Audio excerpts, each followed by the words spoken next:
Hey everybody, today we will be continuing our Psalms of Summer series by looking at Psalm 55. So if you have a Bible or your phone or your tablet and you want to follow along today, we'll be in Psalm 55 from the NIV translation. Now this is week 3 of our series, and up to this point we have looked at Psalm 23 was last week, and Psalm 103 kicked it off a few weeks ago. Now both of those Psalms were a little more kind of uplifting, I would say. We talked about God's love, talked about how God cares for us in these 2 weeks, and they were good. They're kind of ones that might make you feel pretty good about God in your life, and they should. But not all the Psalms are like that. And this week is different. This one's a little tougher to take in because it talks about when we're attacked. And that's what the psalmist, David in this case, writes. He's being attacked. What do we do when we're attacked? Now, this is not just having something bad happen in our lives or going through a trial or struggle, but actually being attacked. So what we're going to do today is actually look at the end of the psalm first, the last 2 verses, to kind of give us our introduction and our main idea as to what we're supposed to do when attacked. Then we'll go back and look at the rest of the psalm and see the types of attack David talks about, and then the why we need to rely on God and trust in God during these attacks. All right, so let's do it.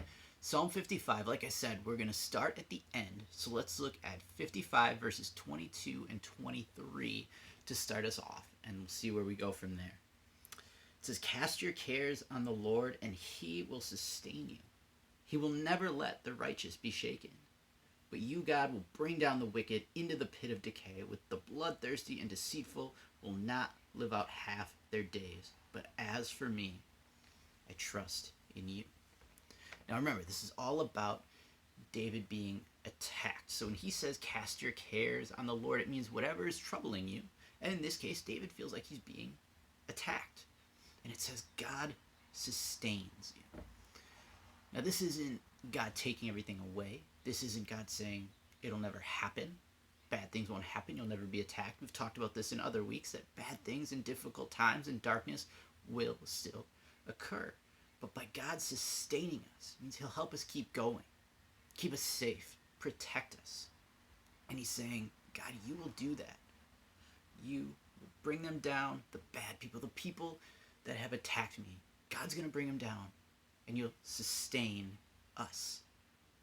God, you'll sustain the people that follow you, that live in obedience to you, right? That are followers of God. So what we're supposed to do is put our trust and our obedience still in God and not worry about dealing with the wicked or the people that are attacking us or the evil that's there. Because it says that's God's job. It says you, God, will bring down the wicked, not us. That's not our job. It's God's job. That's part of God's purpose. But for us, as David says, as for me, I will put my trust in you. Putting our trust in God. It's kind of like this. I mentioned before, I coached youth soccer for a number of years before my kids were born. And I remember always telling my players, your job is just to get out there and play and listen to my instructions for you if I have something I want you to do. If something doesn't go your way out there, primarily thinking of if there's a call from maybe the official that you don't like or that bugs you, you don't say anything. That's not your job. That's coach's job. That's my job. I'll deal with that. You just get out there and listen to what I have you doing. It's not so different here with God. He's going to deal with the attacks, with the bad. He wants us to just follow him and keep our trust in him. So here's what I want us to think about today. When attacked, don't throw in the towel. All right, don't throw in the towel and give up. When attacked, throw your trust in God. Throw everything you are, your trust, all of that to help you get out. Throw that to God. That's what we're going to look at today. Is that we put our trust, we throw our trust in God. Let's go back to the beginning of the psalm, and now let's read about the attacks that David talks about. So this is Psalm 55.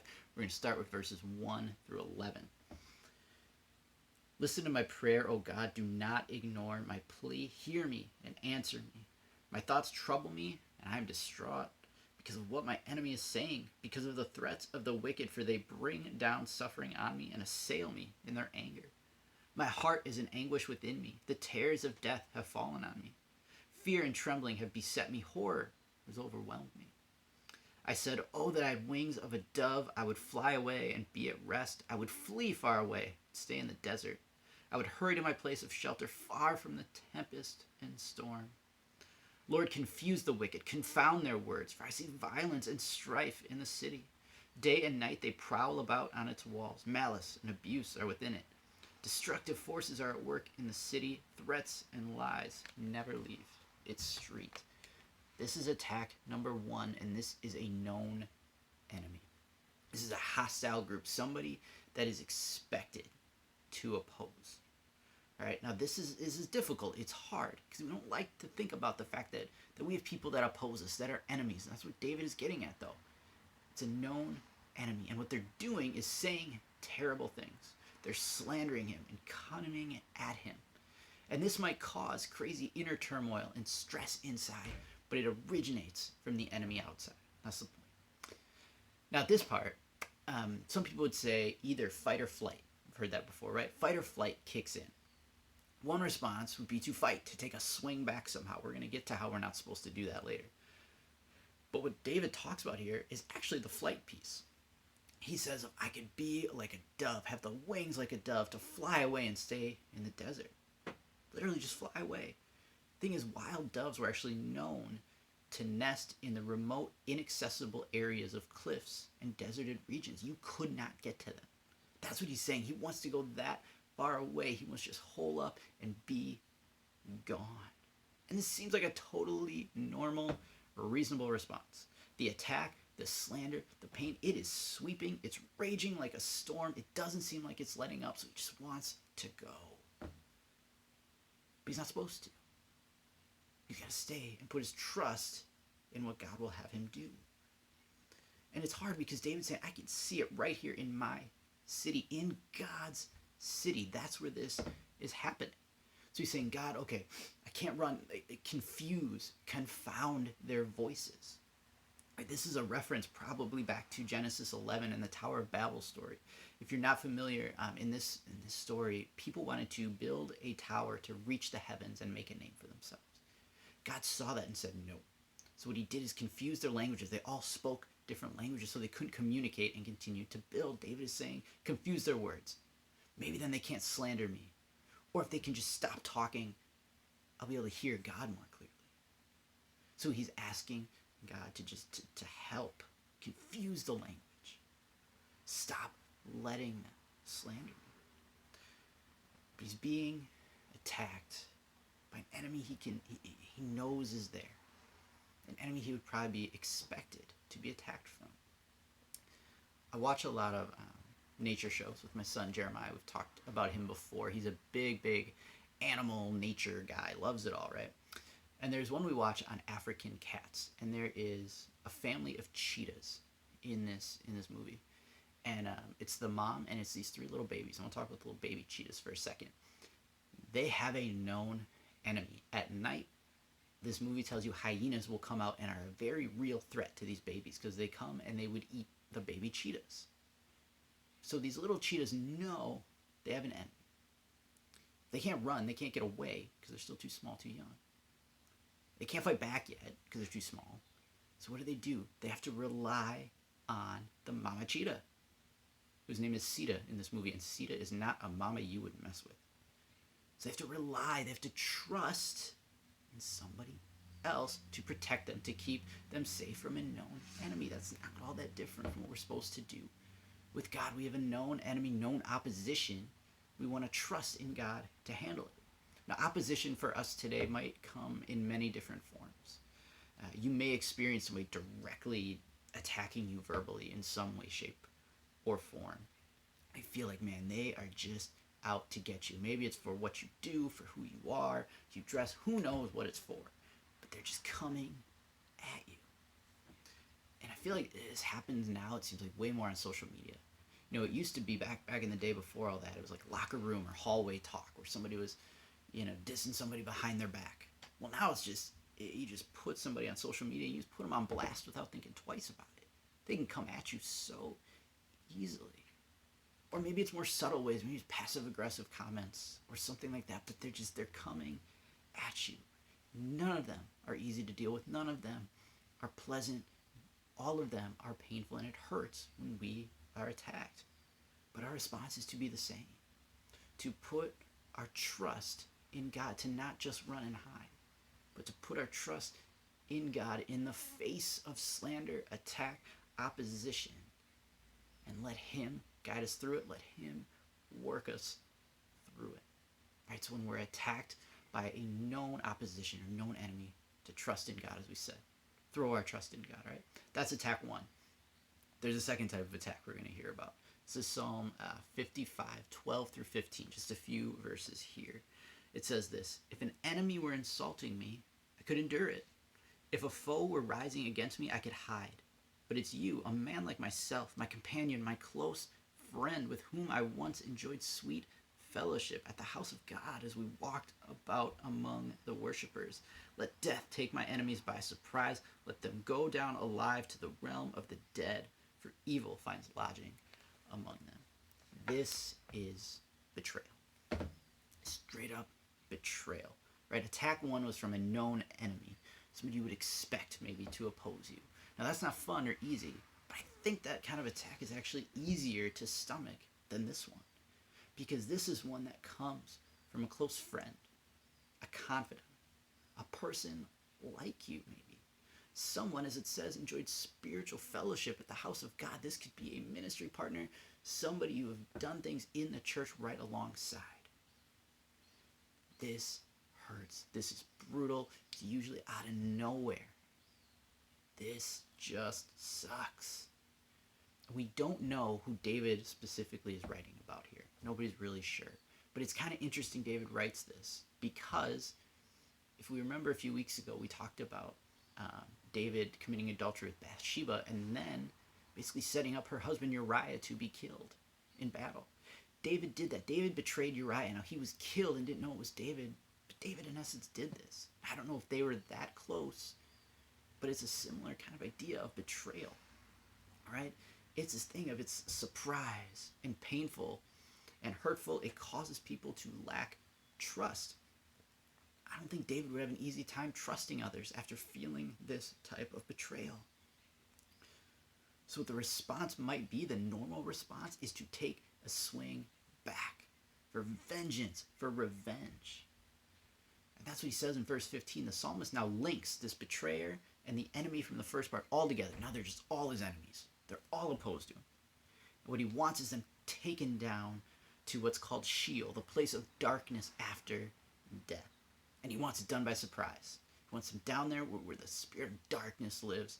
He wants it by surprise. He wants it to be abrupt. Maybe while they think, hey, we got this going on, we're doing really well up here. He wants them taken by surprise, abruptly. It's meant to be brutal and public, because he wants the world to see the wickedness that they are and make them pay. He wants it seen by all because he feels betrayed. We mentioned earlier throwing in a towel, right? That's kind of a boxing metaphor, boxing illustration, because as fighters are going at it, if one corner throws in the towel, they're basically saying, fight's been too much. We're throwing in the towel, we're done with the fight. But boxers also have people in their corner, if you think about it. So they're out there fighting, but they have a lot of times a trainer and what's called a cut man in their corner. Now the cut man is interesting because fighters will get bloodied and cut and big bruised lips and eyes and swelling and all this stuff. And their cut man is in their corner who's supposed to help deal with the bleeding and the swelling so that they can continue the fight. And you got to trust this guy because he's the one that's going to say, yeah, you're good to continue. Got that bleeding stopped. You don't have to worry about that spot. Well, imagine a cut man that you've been in a ton of fights with, and he's helped you out for so long. You've been through round after round after round and fight after fight after fight. And now you get out there and you realize in one fight, he totally turned his back on you. He said you were good, but there's still a massive gash right up here that's going to cause you all kinds of problems. He's completely turned on you. Somebody that they trusted was in their corner turned on. It's one of those things that I wish didn't exist for us. For that boxer, of course, they don't want it to exist, but even for us, with people close to us. Some of you have probably experienced some type of betrayal by someone close to you, and it's so hard to deal with. It doesn't make sense. It hurt. For me, it makes me question things. I start to question myself. Did I do something here? Was I wrong? And then I even start to ask questions of God sometimes, like, why was this person in my life? Why did I do these things with them, God? Why did you put them here? Now, we're not supposed to question God. I know that, but it's hard not to. Because betrayal, honestly, it can just jack you up. And I know that. But we're not supposed to question God. We're supposed to what? Trust in Him. And to continue to trust. Because one of the natural responses now is, in the first section was to run and to hide. This one now is to fight back. You know, if we're talking about that boxer from the illustration, to throw that counterpunch right at the guy that betrayed him. God doesn't want us to do that. He wants us to just keep our trust in Him. But it's so hard because when we're being slandered, when we're having things said about us, it gets really tempting to start to maybe mentally or actually compose that social media post or video that's just gonna rip that betrayer apart. It's gonna expose everything about them and crush them because that's how you feel. And I think that's human nature, and I get it. But that's not what we're supposed to do. We're supposed to throw the trust in God, not throw a punch back. Throw that trust in God and let Him guide us through it some more. Just like we're not supposed to run away and hide like that dove, not supposed to throw the punch back. Okay, Geoff, this sounds terrible. Am I not supposed to do anything? No, that's not true. There's nothing.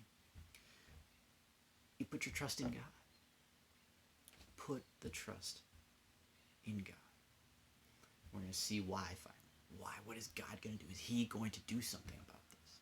Well, the great answer is yes, He will. Let's look at 55:16 through 21. It's the last section we're going to look at here and see what God's going to do for us. Verse 16, as for me, I call to God, and the Lord saves me. Evening, morning, and noon, I cry out in distress, and He hears my voice. He rescues me unharmed from the battle waged against me, even though many oppose me. God, who is enthroned from of old, who does not change, He will hear them and humble them, because they have no fear of God. My companion attacks his friends. He violates his covenant. His talk is smooth as butter, yet war is in his heart. His words are more soothing than oil, yet they draw swords. God hears us when we call. So we trust in God. Why? Because when we call Him, He hears us. He answers. It's never going to voicemail. That's in essence what we're getting here. There's no voicemail. He doesn't need us to text Him to get back to us. He hears us. He responds because He is a God of justice and a God of righteousness. So call Him during an attack. Call to Him. David prayed consistently. It references 3 different times a day.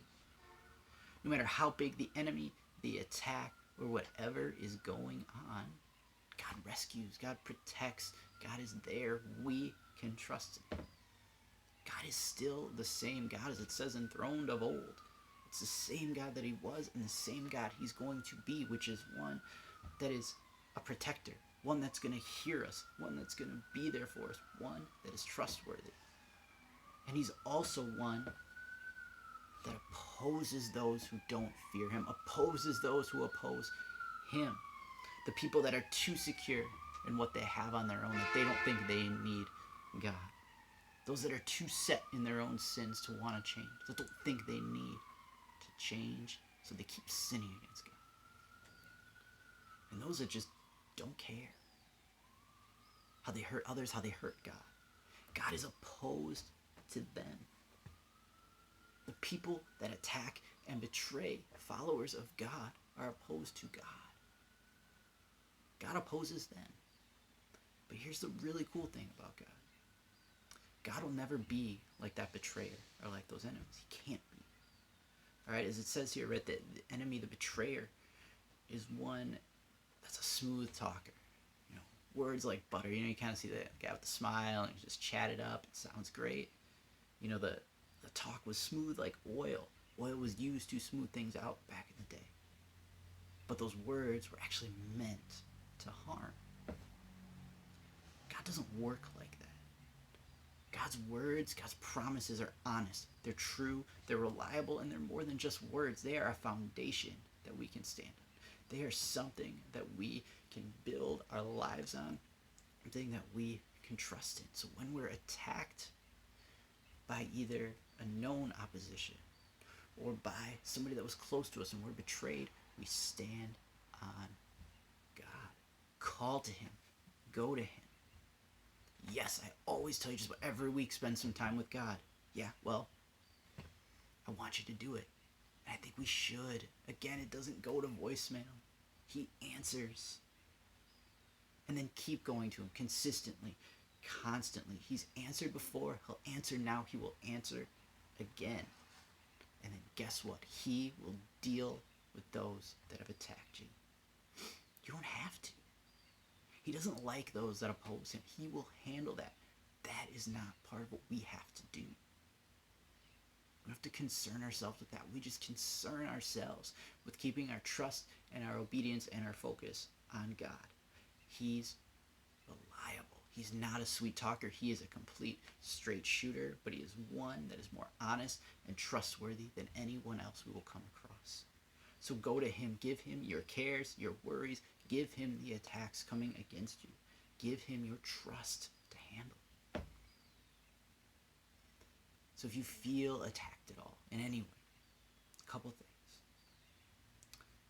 Don't run and hide completely. It's okay to feel a little bit like I just want to curl up.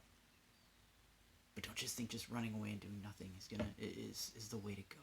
Keep that trust in God. Don't strike back. Don't hit back. Don't swing back in whatever way. And man, that at the time seems like it feels good to do. But again, keep that trust in God. Don't run and hide. Don't strike back. Trust that God will be God. Think about Jesus for a minute. Jesus was attacked. Jesus was betrayed. Jesus was falsely accused of things. He was unfairly tried and sentenced. He didn't run and hide. Jesus didn't swing back. He trusted His Father because He knew God will be God. God's plan is what we're supposed to follow, and I trust in Him. Jesus forgave what seems like the unforgivable. Because of that, we can have our relationship with God, and we can learn to forgive, but we can also have God there to put our trust in. The God that's going to help us through these attacks, no matter where they're coming from or how painful they are. And He will not let us down.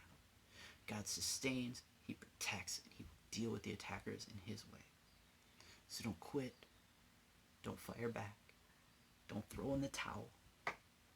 Just throw your trust, throw your cares, your trust, everything. Throw it to God. Let's pray that way. God, I thank You that You are a God that we can trust. God, that You are so reliable and trustworthy and honest, and that You do not change. You'll always be that way. God, Your faithfulness, Your trustworthiness, Your love, Your goodness is the same as it's always been and the same as it always will be. So I pray that if we face any sort of attacks, if we're facing them now or we face them in the future, and we're feeling beaten up by God, that we would put our trust in You, that You would sustain us, and You'd build us back up, and You would help us to continue to just follow You in those times. We thank You for Your trustworthiness. In Your name.